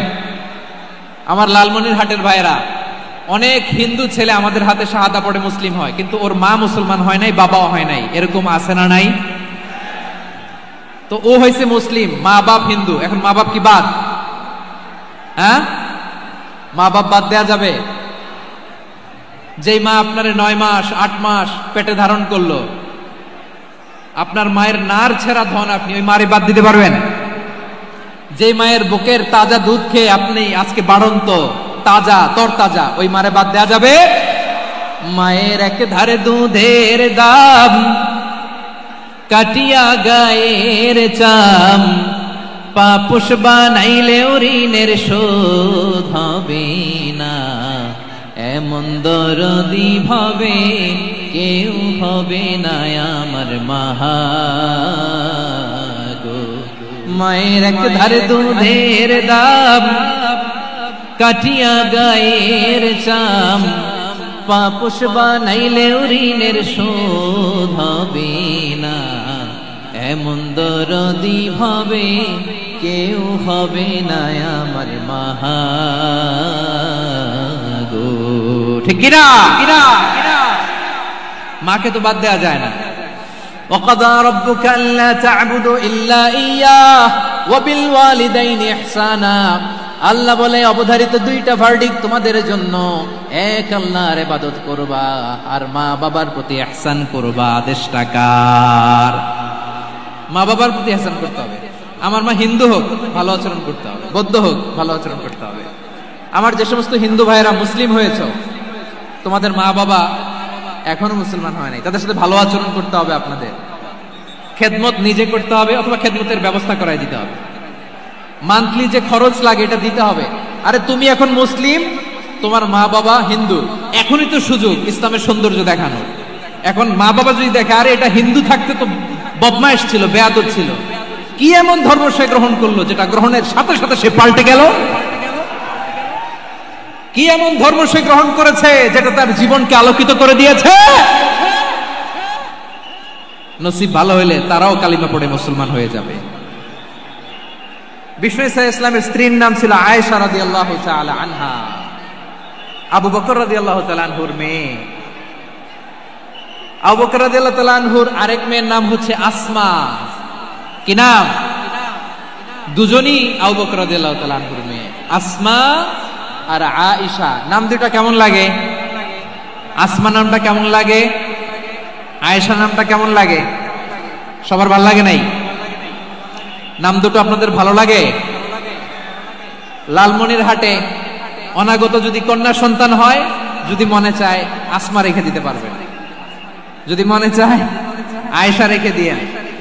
দেশে বিদেশে এয়ারপোর্টে রাস্তা ঘাটে শুধু বলে হুজুর একটা নাম দেন, আমার ছেলের একটা নাম দেন, মেয়ের একটা নাম দেন। তো আমার মনে আছে যশোরের আবদিনের মাহফিলে আমি একটা দুইটা নাম দিয়েছিলাম। আজকে লালমনিরহাটের এই প্রোগ্রামে কন্যা সন্তান যদি হয় দুটা নাম দিলাম, আসমা কিংবা আয়েশা। ইনশাআল্লাহ পড়েন। দুজন বোন, এক মায়ের না, বাবা এক মা দুইজন। আয়েশা রাদিয়াল্লাহু তাআলা আনহার মায়ের নাম উম্মে রুমান, আর আসমা রাদিয়াল্লাহু তাআলা আনহার মায়ের নাম কুতাইলা বিনতে আব্দুল উজ্জা। আবু বকর রাদিয়াল্লাহু তাআলা আনহু 4টা বিয়ে করেছিলেন। তো একই ঘটনা ঘটেছে এই ফ্যামিলিতে। আসমা ইসলাম ধর্ম গ্রহণ করে মুসলিমা, কিন্তু তার মা কুতাইলা মুশরিকা। আই রিপিট, বোঝার জন্য আমি আবারও বলি, আসমা রাদিয়াল্লাহু তাআলা আনহা মুসলিমা, আর আসমার মা কুতাইলা, আওয়াজ করে বুঝে থাকলে বলেন, আসমার মা মুশরিকা। তার মানে মেয়ে মুসলিম, মা অমুসলিম। ভেজাল আছে না নাই? কিন্তু কুতাইলা আর ধৈর্য ধারণ করতে পারে না। নার ছেড়া ধন, কলিজার টুকরা ধন, কলিজার টুকরা সন্তান আসমারে দেখতে বড্ড মন চায়। সাইয়েদনা আসমা রাদিয়াল্লাহু তাআলা আনহা মক্কা থেকে হিজরত করে মদিনায় চলে গেলেন। হুদাইবিয়ার পর যখন মক্কা মদিনার ট্রাফিক স্বাভাবিক হলো, মক্কার লোক মদিনায় যায়, মদিনার লোক মক্কায় আসে। কুতাইলা কলিজার টুকরা সন্তান আসমারে দেখার জন্য কিছু উপহার নিয়ে বিশাল মরু পথ পাড়ি দিয়ে মক্কা থেকে মদিনায় যায়। সুবহানাল্লাহ বলেন। এখন মা আসছে মেয়ের সাথে দেখা করতে, মেয়ে তো আর দেখা দেয় না। মেয়ে ভাবছে আমার মা তো মুশরিকা, অপবিত্রা, তার সাথে কি দেখা দেয়া যাবে? বিশ্বনবীর দরবারে চলে গেলেন। সুবহানাল্লাহ বলেন। কি সৌভাগ্যবান ছিল তারা, মাসলা জানার দরকার হলেই নবীর দরবারে চলে যেত। ঘরে বউয়ের সাথে ঝগড়া হলে নবীর দরবারে চলে যেত। অনেক সাহাবী বলে আমার পেটে ক্ষুধা লাগলো আমি নবীর কাছে চলে যেতাম, কারণ নবীর চেহারার দিকে তাকালেই আমার পেটের ক্ষুধা মিটে যেত। সাইয়েদনা আসমা রাদিয়াল্লাহু তাআলা আনহা বিশ্বনবীর কাছে চলে গেলেন, যে বললেন ইয়া রাসূলুল্লাহ ইয়া হাবিবাল্লাহ ইন্না উম্মি কাদিমাতুন ইলাইয়া ওয়া হিয়া রাগিবা। আমার মা মক্কা থেকে অনেক দূর মরুর পথ পাড়ি দিয়ে উপহার সামগ্রী নিয়ে মদিনায় আমার সাথে দেখা করতে এসেছে গো নবী। আমার জানতে বড্ড ইচ্ছে হয় আমি আমার মুশরিকা মায়ের সাথে একটু দেখা করতে পারবো কিনা। আফা আসিলুহা, আগে যেমনি আমি আমার মায়ের সাথে ভালো আচরণ করতাম, যেমনি আমি আমার মায়ের সাথে সদাচরণ করতাম গো নবী, এখন আমি মুসলিমা মা মুশরিকা, এখনো কি আগের মতো সদাচরণ করতে পারবো নাকি? বিশ্বনবী বললেন নাম সিদিহা, হ্যাঁ রে আসমা, অবশ্যই অবশ্যই, আগে ঠিক যেমন তুমি তোমার মায়ের সাথে ভালো আচরণ করতে এখনো তেমনি আগের মতো ভালো আচরণ করবা। আওয়াজ করে পড়েন সুবহানাল্লাহ। কি ইসলাম আমরা পেয়েছি! কত ব্রড মাইন্ডেড আমাদের ইসলাম, কত ওপেন মাইন্ডেড ইসলাম, কত ওপেন আপ করতে পারে, চিন্তা করতে পারেন। বিষ্ণু বললেন হ্যাঁ অবশ্যই, নাম সুলিহা, আগে যেমনি ভালো আচরণ করছো আসমা এখন ওই রকমই করো, পারলে আরো বাড়াই করো। সুবহানাল্লাহ বলেন। তাহলে আমার যে হিন্দু ভাইয়েরা, হিন্দু বোনেরা, ইমানের বদৌলতে দৌলতে আপনি ধন্য হয়েছেন, আপনার আম্মা আব্বা এখনো মুসলমান হয় নাই, তাদের জন্য দোয়া করেন, তাদের জন্য দোয়া করেন, আল্লাহ যেন তাদেরকেও ইমানের দৌলত দান করে। আমরা সবাই পড়ি আমিন, আরো জোরে পড়েন আমিন। এখন বলেন ইসলাম কি ন্যারো মাইন্ডেড রিলিজিয়ান না ব্রড মাইন্ডেড? লালমনিরহাটের যুবক ভাইরা আওয়াজ করো, ইসলাম কি ন্যারো মাইন্ডেড না ব্রড মাইন্ডেড? কতটা ব্রড মাইন্ডেড দেখেন। বিশ্বনবী সাল্লাল্লাহু আলাইহি সাল্লাম অমুসলিমরা যদি নবীকে উপহার দিত, ওই উপহারও বিশ্বনবী গ্রহণ করতেন। সুবহানাল্লাহ পড়েন। আপনার অমুসলিম বন্ধু যদি উপহার দেয় সেটাও আপনি নিতে পারবেন, যেটা নেওয়া জায়েজ। কিন্তু আপনার বন্ধু যদি আপনার মদের বোতল দেয়, নিতে পারবেন? হ্যাঁ, মদের বোতল দিলে পারবেন না। আপনার বন্ধু যদি আপনার পর্ক দেয়, পর্ক, শূকরের গোশত মিশ্রিত কোনো খাবার, ওটা নিতে পারবেন না। হালাল যে কোনো জিনিস নিতে পারবেন। বিশ্বনবী সাল্লাল্লাহু আলাইহি ওয়াসাল্লাম অমুসলিমদের দেয়া হাদিয়া গ্রহণ করতেন। কেমন নবী ছিলেন! আমার নবীরে চিনে নেন, আমার নবীর অ্যাটিটিউড জেনে নেন। বিশ্বনবী সাল্লাল্লাহু আলাইহি ওয়াসাল্লাম যখন কোনো জনপদে যেতেন 3টা অপশন নিয়ে যেতেন। প্রিয় ভাইয়ের আওয়াজ করে বলতে হবে, কোন জনপদে গেলে আমার নবীর অপশন থাকতো কয়টা? আমার মতো 3 আঙ্গুল উঁচু করে দেখান আর বলুন আমার নবী কোন জনপদে গেলে কয়টা অপশন নিয়ে যেতেন? 1 নাম্বার অপশন আসলিম তাসলাম। নতুন এলাকায় গেলে বলতেন আসলিম তাসলাম, ইসলাম ধর্ম গ্রহণ করো, শান্তিতে থাকবা, আমার ভাই হয়ে যাবে, আমরা ভাই ভাই। ইসলাম মানো, আমরা ভাই ভাই। অপশন নাম্বার কত? 1। যদি বলে না ইসলাম মানবো না, ওকে, অপশন নাম্বার 2, মুসলিম হওয়ার দরকার নাই, লা ইকরাহা ফিদ্দিন, ইসলামে কোনো বাড়াবাড়ি নাই। খ্রিস্টান আছো থাকো, বৌদ্ধ আছো থাকো, ইহুদি থাকতে চাও থাকো, কিন্তু আমরা যেহেতু রিজিওনাল সুপার পাওয়ার, আমাদের আন্ডারে থাকো, ট্যাক্স দিয়া থাকো, এটার বলে জিজিয়া। আলেম যারা আছেন বুঝবেন এটার আরবিতে কি বলে? জিজিয়া। You pay us the tax, we will give you the security. তোমরা ট্যাক্স দিবা, আমরা সিকিউরিটি দিব, আমাদের আওতায় থাকবা, কেউ তোমাদেরকে আক্রমণ করতে পারবে না, আমরা নিরাপত্তা দিব। সুবহানাল্লাহ বলেন।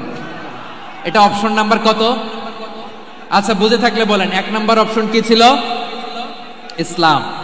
ইসলাম মানো, শান্তিতে থাকবা, ভাই ভাই, আমরা ভাই ভাই। অপশন নাম্বার 2, ট্যাক্স দাও, আমরা নিরাপত্তা দিব, মুসলিম হওয়া লাগবে না। এখন 1 নাম্বারও মানে না, 2 নাম্বারও মানে না, মুসলিম হবো না, ভালো, খ্রিস্টান থাকো, ট্যাক্স দাও, আমরা সিকিউরিটি দিব না, এটাও মানি না। বিষ্ণু বলেন তাহলে তলোয়ার আমাদের আর তোমাদের মাঝে ফয়সালা করবে,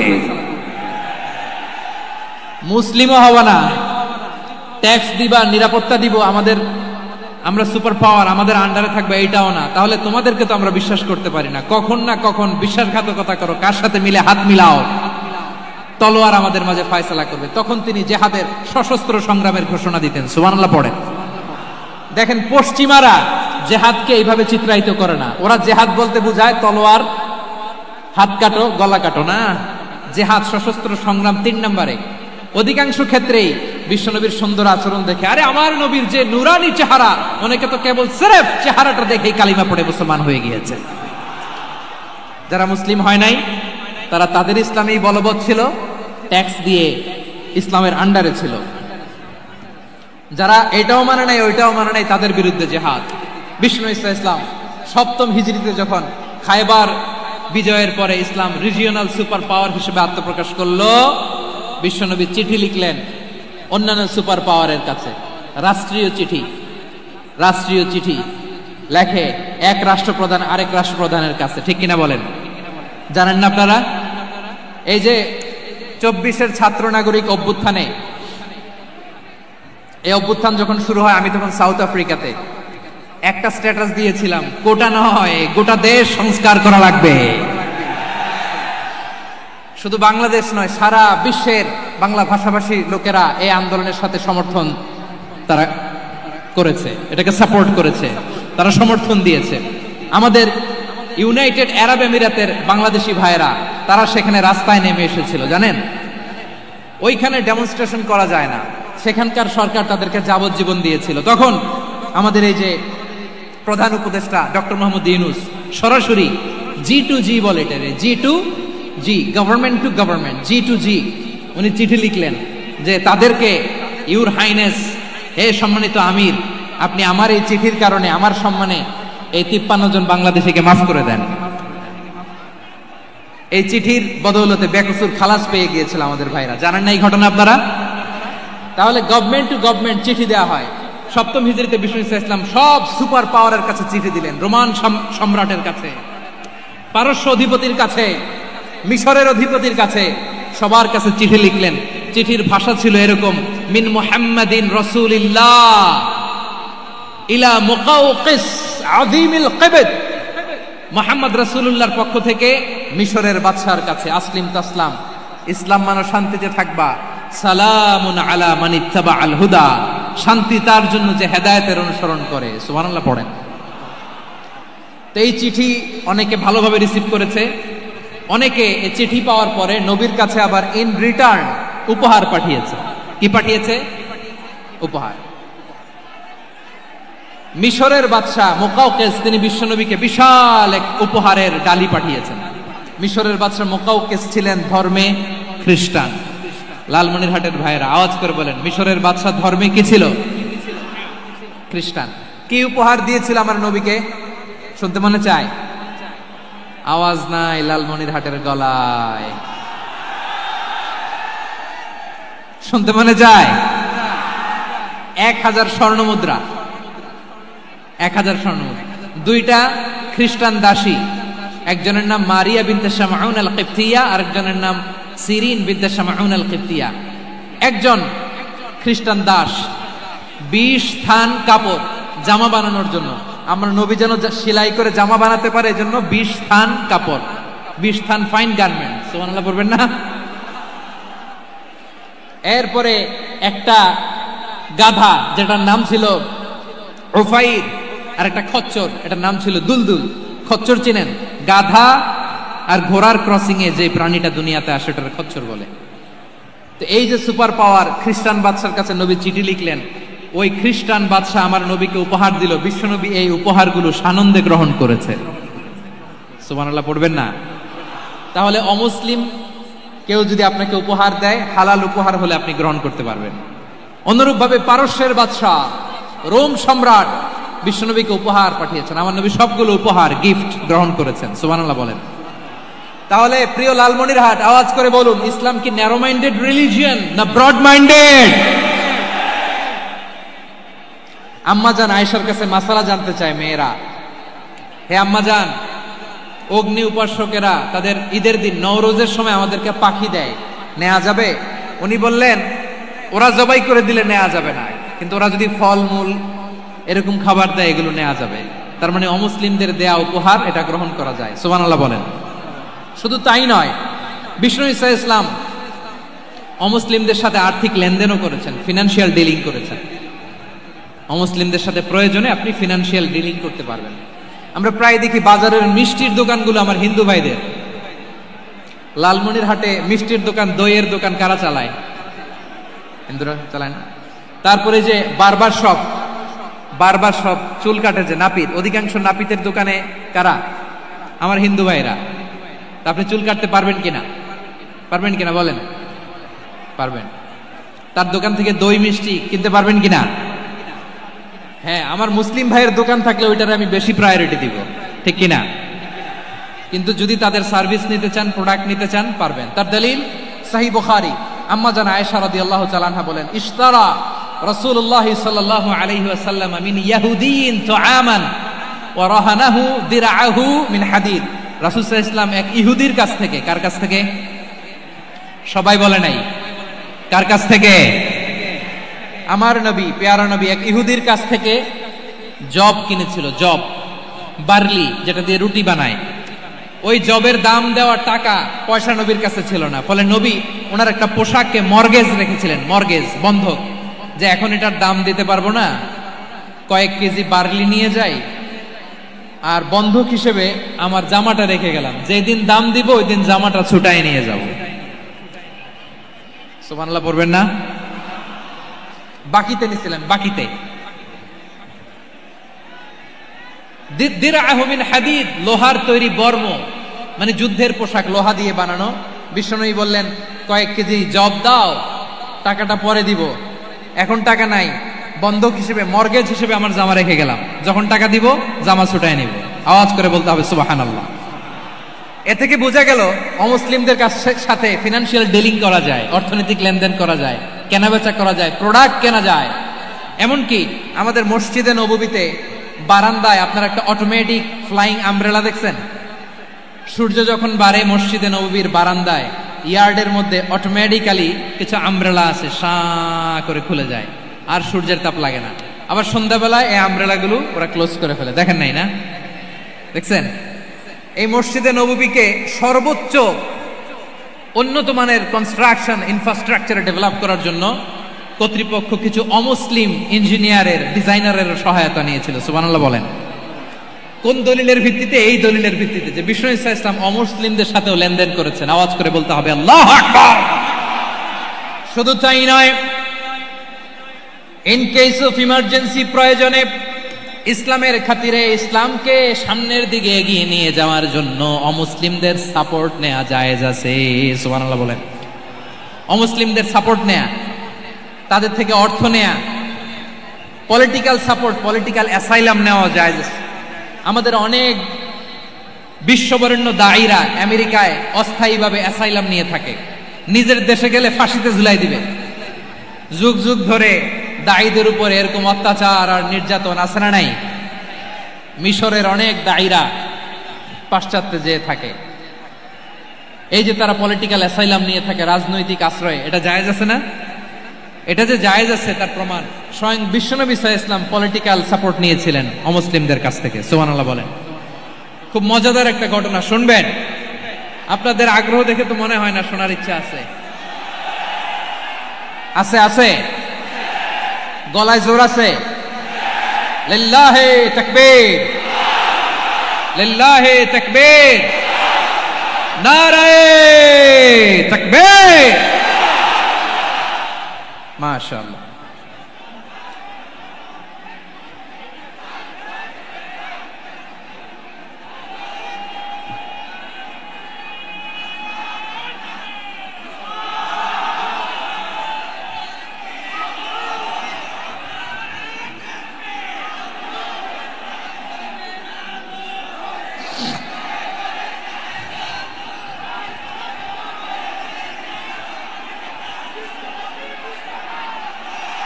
মাশাআল্লাহ মাশাআল্লাহ। থামুন থামুন আমার ভাইরা, বিশ্বনবীর বয়স তখন প্রায় 51 বছর। কত বছর? বিশ্বনবীর সবচেয়ে কাছের মানুষ খাদিজা রাদিয়াল্লাহু তাআলা আনহা ইন্তেকাল করেছেন। বিশ্বনবী বড্ড কষ্ট পেলেন, হৃদয়টা ভেঙে খান খান। যিনি ঘরের ভেতরে বিশ্বনবীকে সান্ত্বনা দিতেন, ভালোবাসা দিতেন, বাইরে গেলে কুরাইশরা বকাঝকা করে, অত্যাচার করে, কিন্তু আম্মাজান খাদিজা রাদিয়াল্লাহু তাআলা আনহা ঘরটারে এমন শান্তির নীড় বানায় রেখেছেন, এই ঘরের ভিতরে ঢুকলে বিশ্বনবীর কলিজাটা ঠান্ডা হয়ে যেত। এজন্য রব্বুল আলামিন বলেন, খাদিজা, ও আমার বান্দি খাদিজা, জান্নাতে এমন স্পেশাল একটা ঘর আমি তোমার জন্য রেডি করে রেখেছি। ওই ঘরের মধ্যে কোনো আওয়াজ নাই, ওই ঘরের মধ্যে কোনো নয়েজ নাই, ওই ঘরে কোনো বিশৃঙ্খলা নাই। কারণ মক্কার জমিনে আমার নবী কুরাইশদের বিশৃঙ্খলা, নয়েজ আর ঝামেলাগুলোকে উপেক্ষা করে যখন তোমার ঘরের ভিতরে ঢুকতো, ঘরটারে তুমি শান্তির নীড়, ঠান্ডা, নীরব, নিস্তব্ধ, নিঝুম আর শান্তির নীড় বানিয়ে রেখেছো। এজন্য জান্নাতে স্পেশাল একটা শান্তির নীড় আমি তোমারে উপহার দেব। ওই প্রিয়তমা স্ত্রী খাদিজা ইন্তেকাল করলেন, বিশ্বনবীর হৃদয় ভেঙে খান খান। আবার ওনার চাচা আবু তালেব ইন্তেকাল করলেন, যিনি পলিটিক্যাল শেল্টার দিতেন নবীকে। কে দিতেন? আবু তালেবের ভয়ে, বিশ্বনবীর এই চাচার ভয়ে কোনো মুশরিক নবীর গায়ে হাত দেওয়ার সাহস পায় নাই। এখন স্ত্রীও নাই, চাচাও নাই, নবীকে আশ্রয় দেওয়ার কেউ নাই, নবীর চারদিকে অন্ধকার। নবী এখন কই যাবেন? আমার পেয়ারা নবী নতুন স্টেশন খুঁজতেছেন, নতুন দাওয়াতি প্ল্যাটফর্ম খুঁজতেছেন। তিনি যায়েদ বিন হারেসা রাদিয়াল্লাহু তাআলা আনহুকে নিয়ে মক্কার পাশের একটা নেইবরিং সিটি তায়েফে চলে গেলেন। কোথায় চলে গেলেন? লালমনিরহাটের ভাইয়ের আওয়াজ করে বলেন, কোথায় গেলেন? তায়েফে চলে গেলেন দিনের দাওয়াত দেওয়ার জন্য। কি দেওয়ার জন্য? নাকি জমি কিনতে গেছিলেন? জমি কিনতে, দুনিয়ার যশ খ্যাতির জন্য, নিজের কোনো লাভের জন্য? তায়েফবাসীদেরকে জাহান্নামের আগুন থেকে বাঁচানোর জন্য। আওয়াজ করে বলতে হবে, ঠিক কিনা? বিশ্বনবী বিশাল মরুপথ, পাহাড়ি পথ পাড়ি দিয়ে তায়েফের মরুজমিনে গেলেন কোরআনের দাওয়াত নিয়ে, ইমানের দাওয়াত নিয়ে। কিন্তু তায়েফের লোকেরা বিশ্বনবীর দাওয়াতকে শুধু প্রত্যাখ্যান করেই থামে নাই, তারা বিশ্বনবীর সাথে অত্যন্ত খারাপ আচরণ করেছে, বিশ্বনবীকে শারীরিকভাবে হেনস্থা করেছে, আমার নবীকে শারীরিকভাবে অত্যাচার করেছে, আমার পেয়ারা নবীর গায়ে পাথর মেরেছে, বিশ্বনবীর গা বেয়ে ঝরঝর করে রক্ত ঝরেছে, নবী জামিনের মধ্যে লুটিয়ে পড়েছেন, আবার মেরেছে, আবার নবী হাঁটতে শুরু করলেন, পেছন থেকে আবার মেরেছে, আবার নবী রক্তাক্ত হয়ে জামিনের মধ্যে লুটিয়ে পড়লেন, আবার মেরেছে। বিশ্বনবীর মতো এত সুশ্রী মানব, বিশ্বনবীর মতো এত শুভ্র মানব, বিশ্বনবীর মতো এমন চমৎকার দেহাবয়ব দিয়ে রব্বুল আলামিন কাউকে বানান নাই। এরকম চমৎকার মানুষটাকে তারা তায়েফের ওই জমিনে রক্তাক্ত করেছে। বিশ্বনবী দুনিয়ার কোনো স্বার্থের জন্য সেখানে যান নাই, নিজের কোনো লাভের জন্য, প্রাপ্তির জন্য যান নাই, তায়েফবাসীদের জাহান্নামের আগুন থেকে বাঁচাতে গিয়েছেন। ঠিক কিনা বলেন? খেয়ে না খেয়ে দিন প্রচারের কাজে নিজেকে দিয়েছ বিলিয়ে, তাই ফের কাফিরেরা চিনল না সে আলো, দুষ্ট ছেলেদের পিছু দিল লেলিয়ে। পাথরের আঘাতে ক্ষত বিক্ষত হয়ে সারা শরীর থেকে রক্ত ঝরে। হে রাসূল তোমাকে ভুলি আমি কেমন করে, হে রাসূল তোমাকে ভুলি আমি কেমন করে। পারেন না আপনারা? ধরুন আমার সাথে। হাজার ব্যথা বেদনার পরে ফিরে আসনি তুমি আপন ঘরে, দিনের আলো তুমি ছড়িয়ে দিতে চলে গেলে মদিনায় মক্কা ছেড়ে। হে রাসূল তোমাকে ভুলি আমি কেমন করে, হে রাসূল তোমাকে ভুলি আমি কেমন করে। ঠিক কিনা বলেন? প্রিয় ভাইরা, তায়েফের ছেলেরা নবীকে রক্তাক্ত করলো। আমার নবী কই যাবে? কই যাবে? মক্কায় জায়গা নাই, তায়েফে জায়গা নাই। তায়েফ থেকে ভারাক্রান্ত মন নিয়ে আমার নবী মক্কায় ফিরে আসলেন। বিশ্ব নবী মক্কায় ঢুকতে পারেন না। মক্কার মরুভূমির দিকে তাকিয়ে, উপত্যকার দিকে তাকিয়ে বিশ্বনবী ধা ধা করে কাঁদেন, ঝরঝর করে। নবীর চেহারা মোবারক থেকে চোখের পানিগুলো বেয়ে বেয়ে পড়ে। আমার জন্মস্থান, আমার শৈশব, কৈশোর, যৌবন কেটেছে এই মক্কায়, আমার এলাকায় আমি ঢুকতে পারি না। বিশ্বনবী মক্কার অনতি দূরে দাঁড়িয়ে জায়েদকে পাঠালেন, জায়েদ যাও দেখো কেউ আমাকে সাপোর্ট করার মতো আছে কিনা, যাও অমুকের কাছে যাও। সাইয়েদনা জায়েদ গেলেন, তারাও প্রত্যাখ্যান করে ফিরিয়ে দেয়। বিশ্বনবী বললেন যাও অমুক লোকের কাছে যাও, তিনিও প্রত্যাখ্যান করে ফিরিয়ে দিলেন। কেউ বিশ্বনবীকে আশ্রয় দিতে রাজি হয় না। নিজ জন্মভূমিতে বিতাড়িত বিশ্বনবী, সর্বশেষ বিশ্বনবী বললেন যাও মুতঈম ইবনে আদির ঘরে যাও। মুতঈম ইবনে আদি মুশরিক, তার কাছে যাও। গেলেন, মুতঈম ইবনে আদি রাজি হয়ে গেল। সুবহানাল্লাহ বলেন। দেখেন, অনেক বিপদের সময়ও আমি নিজে সাক্ষী, সামাজিকভাবে রাজনৈতিকভাবে কত ঝঞ্ঝা, কত ষড়যন্ত্র, কত কনস্পাইরেসি পাড়ি দিয়ে আমাদেরকে সামনে এগিয়ে যেতে হয়। এই শত্রুদের ভেতরেও একজনকে দাঁড় করিয়ে দেয় যে আল্লাহর কোরআনের জন্য রেডি হয়ে যায়। পড়েন সুবহানাল্লাহ। মুতঈম ইবনে আদি, আল্লাহ তার মনকে নরম করে দিলেন। মুতঈম বলে মুহাম্মদ আমি তোমাকে আশ্রয় দিব। তার দুই ছেলেকে পাঠালেন, যাও খোলা তলোয়ার নিয়ে, স্কট দিয়ে, গার্ড অফ অনার দিয়ে মোহাম্মদকে মক্কায় ঢুকাও, আর বলো আমি আমান দেব। আমান কি দিব? আমান মানে সিকিউরিটি, নিরাপত্তা। সিকিউরিটি ছাড়া, আমান দেওয়া ছাড়া কেউ থাকতে পারতো না মক্কায়। দুই ছেলে বিষ্ণু ইসা ইসলামকে নিয়ে আসলো। নবী কাবার চারদিকে তাওয়াফ করলেন, নামাজ পড়লেন। আবু জাহেল, উতবা, শাইবা, ওয়ালিদ ইবনে মুগীরা সবাই দেখে, কেউ কিছু করতে পারে না। কারণ মুতঈম ইবনে আদি ঘোষণা দিয়েছেন আমি মুহাম্মদকে আমান দিয়েছি, মুহাম্মদের গায়ে যেন কেউ স্পর্শ না করে। আওয়াজ করে পড়েন সুবহানাল্লাহ। নবীর এই বিপদকালে মুহূর্তে মুতঈমের হৃদয়টারে নরম করে দিল কে? আচ্ছা লালমনিরহাটের ভাইয়েরা বলেন, এই মুতঈম কি মুসলিম ছিল না মুশরিক? সবাই বলতে হবে মুসলিম না মুশরিক? তাহলে মুশরিকের কাছ থেকে নবী পলিটিক্যাল অ্যাসাইলাম, আধুনিক রাষ্ট্রবিজ্ঞানের ভাষায় পলিটিক্যাল অ্যাসাইলাম, যেটাকে বলে রাজনৈতিক আশ্রয়, উনার আমান বা নিরাপত্তার এই ঘোষণায় তিনি মক্কায় ঢুকলেন। যতদিন নিরাপত্তা ছিল ছিলেন। মুতঈম যখন মারা গেল, বিষ্ণু ইসলাম হিজরত করে মদিনায় চলে গেলেন। সুবহানাল্লাহ। কিন্তু মুতঈম যে বিশ্বনবীর উপকার করছে এটা বিশ্বনবী ভুলে নাই। আমাদের অনেকে আছে উপকার করার পরে আর খেয়াল থাকে না, খাওয়ার পরে গলা দিয়ে নামলে আর খেয়াল থাকে না। এরকম আছে না নাই? আমার নবী ভুলে নাই। বদরের প্রান্তরে 70 জন কাফেরকে যখন বন্দী করে বিশ্বনবীর সামনে হাঁটু গেড়ে দাঁড় করানো হলো, বসানো হলো, 70 জন কাফের। কয়জন? বিশ্বনবী তাদের দিকে তাকিয়ে বললেন, সহিহ বুখারীর বর্ণনা, লাউ কানাল মুতঈম ইবনে আদি হাইয়ান সুম্মা কাল্লামানি হাউলাঈ নাতনা লা তারাকতুহুম লাহু। বদরের প্রান্তরে 70 জন বন্দী কাফিরের দিকে তাকিয়ে আমার নবী বললেন, আজকে মুতঈম ইবনে আদি যদি বেঁচে থাকতো আর তোমাদের 70 জনের ব্যাপারে যদি মুতঈম এক বাক্যে একটা সুপারিশ করত, তার সম্মানে আজকে তোদের সবাইকে আমি মাফ করে দিতাম। সুবহানাল্লাহ নাই? ওই যে চিল্লাচিল্লি যে কথা বোঝে নাই, কোন জিনিস মিস করছে ওরা নিজেরাও বোঝে নাই। বিশ্বনবী মুতঈমের এই সাহায্যের কথা বলে নাই।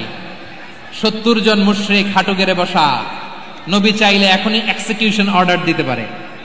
তিনি বললেন আজকে যদি মুতঈম বেঁচে থাকতো আর মুতঈম যদি তোদের জন্য সুপারিশ করতে, এই আবর্জনাগুলোর ব্যাপারে সুপারিশ করতে, আমি মুহূর্তেই তোদেরকে এমনি মাফ করে দিতাম। এবার বলেন, ইসলাম কি ন্যারো মাইন্ডেড না ব্রড মাইন্ডেড? শুধু তাই নয়, যাকে যে সম্মান দেয়ার আমার নবী দিতেন, হোক আস্তিক হোক নাস্তিক, হোক মুসলিম হোক অমুসলিম। বিষ্ণু ইসা ইসলাম যখন রোমান সম্রাটের কাছে চিঠি লিখেছেন, আমার প্রিয় লালমনিরহাটের ভাইরা, অল্প কয়েক মিনিট কয়েকটা জরুরি কথা বলবো, এদিকে তাকান, এদিকে তাকান। রোমান সম্রাটের কাছে বিশ্বনবী যখন চিঠি লিখলেন মিন মুহাম্মদ রাসূলিল্লাহ ইলা হিরাকলা আযীমির রোম, মুহাম্মদের পক্ষ থেকে হিরাক্লিয়াসের কাছে, যিনি হচ্ছেন আযীমির রোম। এটা নবী নিজ থেকে বানায় লিখছেন অতিরিক্ত সম্মান দিয়ে। কোন রাষ্ট্রপ্রধান যখন আসে তাদেরকে আমরা কি বলি জানেন? তার নামের শেষে HE এটা লিখতে হয়, H.E. মানে হিজ এক্সেলেন্সি। কি লেখে? হিজ এক্সেলেন্সি, অথবা ইউর হাইনেস, ইউর ম্যাজেস্টি।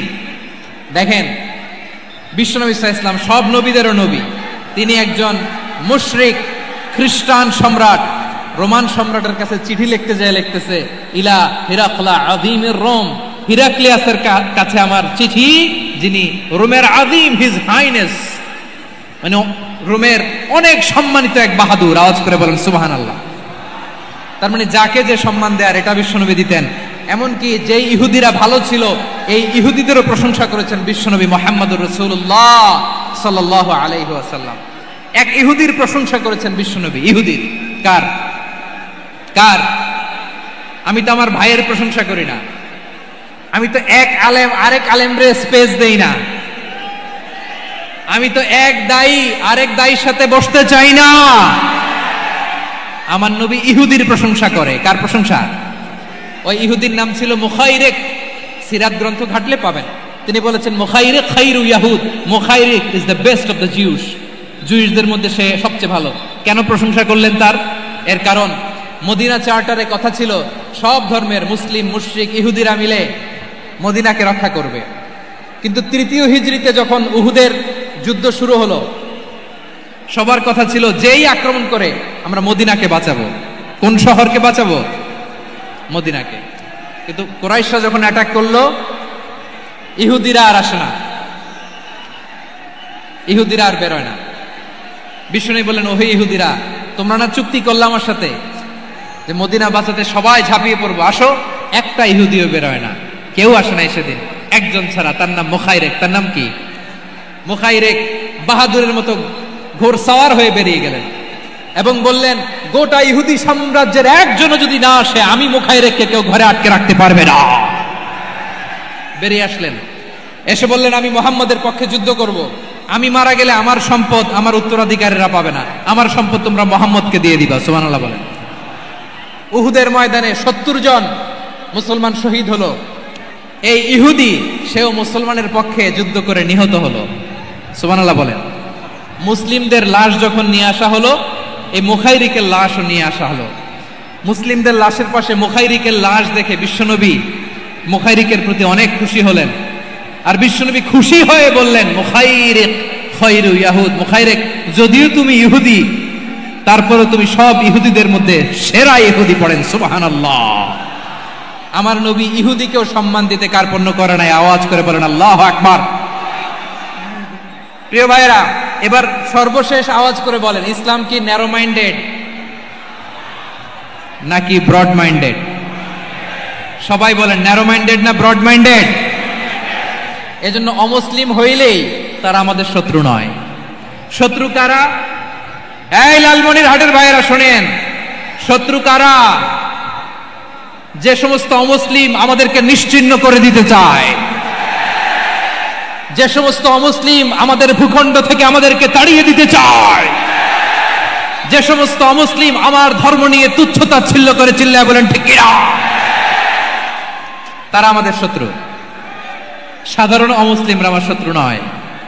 এই যে হিন্দুরা থাকে এরা আমার ভাই, বৌদ্ধরা আমার ভাই, খ্রিস্টানরা আমার ভাই, ইহুদিরা আমার ভাই।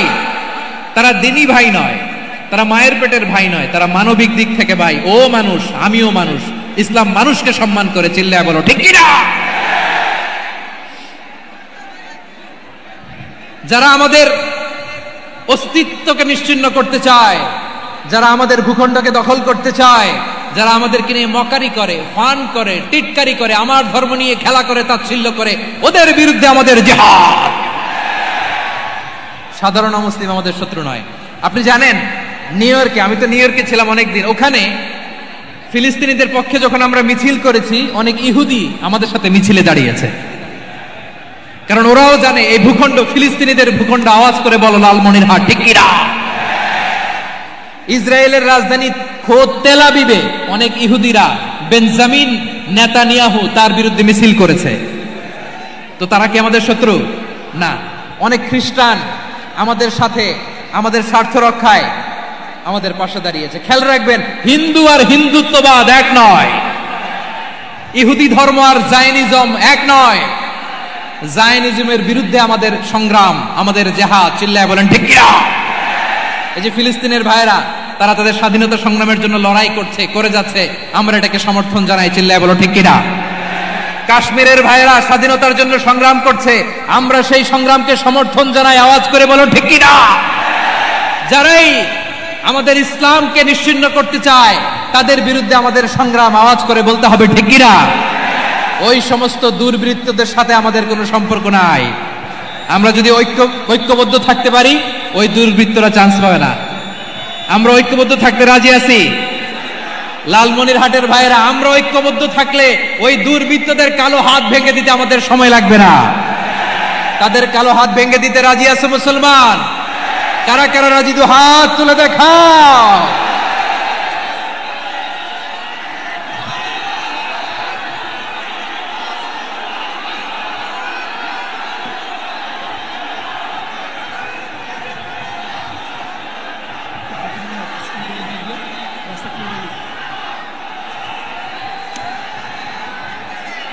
আমার প্রাণ প্রিয় লালমনিরহাটের ভাইরা, শত্রু কাফের আর অশত্রু কাফেরের মধ্যে পার্থক্য আছে না নাই?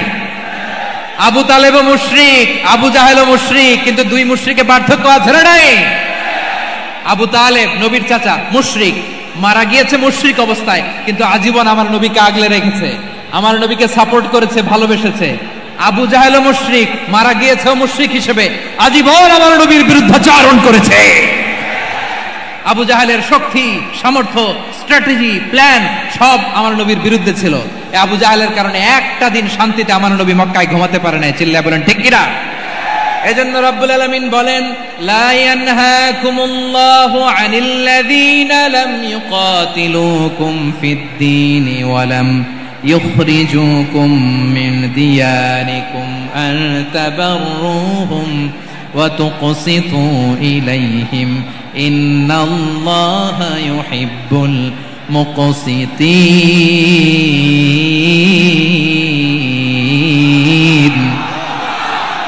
আল্লাহ বলে, গোলামেরা শোনো শোনো, যে সমস্ত অমুসলিম তোমাদের সাথে ধর্মযুদ্ধে লিপ্ত হয় না, তোমাদের বিরুদ্ধে যে সমস্ত অমুসলিম অস্ত্র ধরে না, যে সমস্ত অমুসলিম তোমাদেরকে তোমাদের জন্মস্থান থেকে, ভূখণ্ড থেকে তাড়িয়ে দেয় না, তাদের সাথে ভালো আচরণ করতে আমি আল্লাহ নিষেধ করি নাই।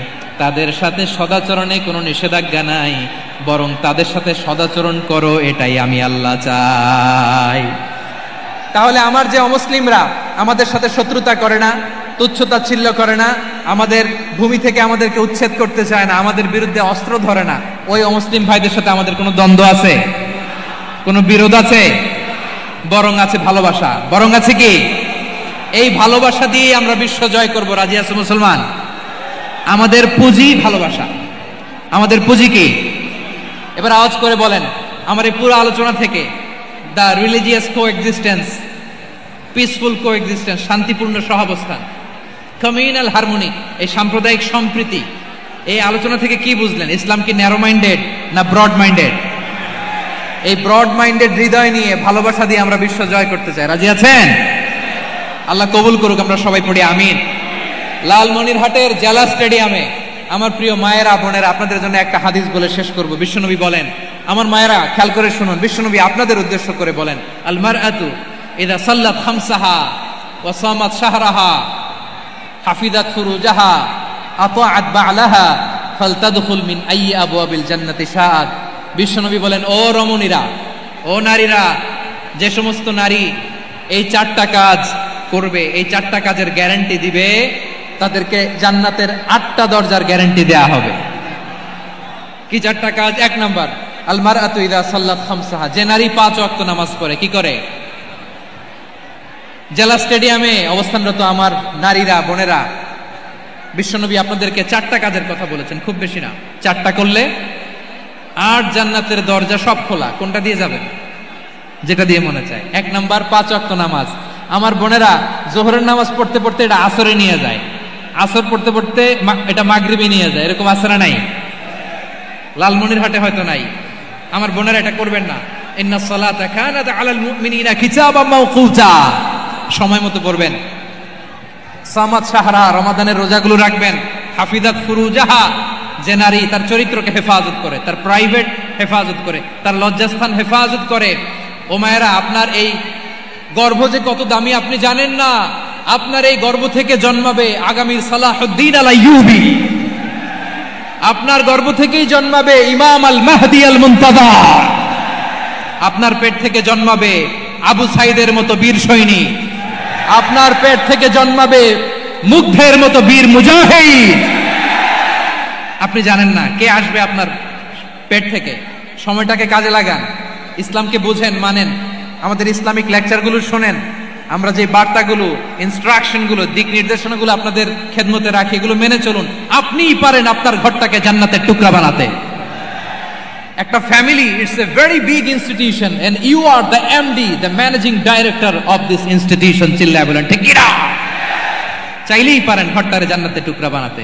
5 ওয়াক্ত সালাত, রমাদানের রোজা, নিজের চরিত্রের হেফাজত, ও আতাআত বা'লাহা, স্বামীর আনুগত্য। এটাতে অনেকে ভুল করে থাকে। হায় রে আমার বোনেরা, স্বামীর আনুগত্যকে এটা নিজের অপমান মনে করবেন না। আপনার স্বামী আপনার সবচেয়ে বড় গার্ডিয়ান, তিনি আপনার সবচেয়ে ভালো চায়। নারী কখনো গার্ডিয়ানশিপের বাইরে থাকতে পারে না। হয় আপনি বাবার গার্ডিয়ানশিপের ভেতরে, বাপ না থাকলে ভাই আপনার গার্ডিয়ান, ভাই না থাকলে চাচা গার্ডিয়ান, বিয়ের পরে আপনার স্বামী আপনার গার্ডিয়ান। শরিয়া সম্মত স্বামীর আদেশগুলো আপনি মেনে চলবেন, কিন্তু শরিয়া বিরুদ্ধ কোনো আদেশ মানতে আপনি বাধ্য নয়। আওয়াজ করে বলুন সবাই ঠিক কিনা?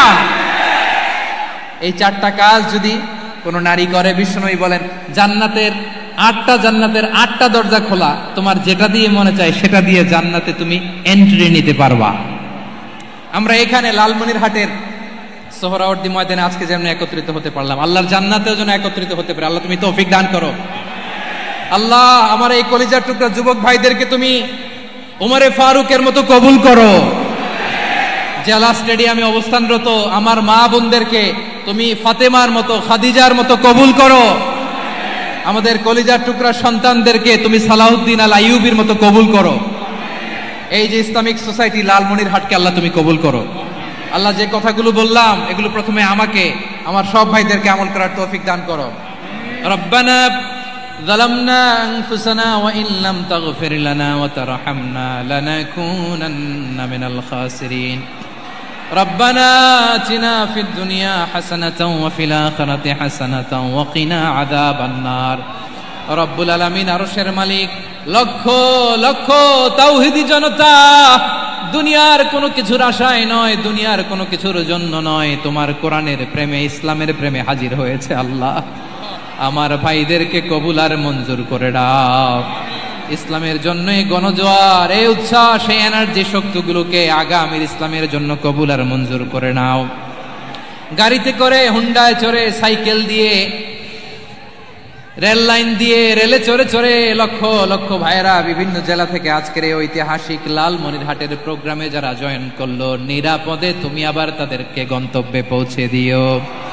রব্বানা تقبل منا إنك أنت السميع العليم وتب علينا يا مولانا إنك أنت التواب الرحيم সুবহান রাব্বিকা রাব্বিল ইজ্জাতি আম্মা ইয়াসিফুন ওয়া সালামুন আলাল মুরসালিন والحمد لله رب العالمين وجعل آخر كلامنا عند الموت لا إله إلا الله محمد رسول الله صلى الله عليه وسلم.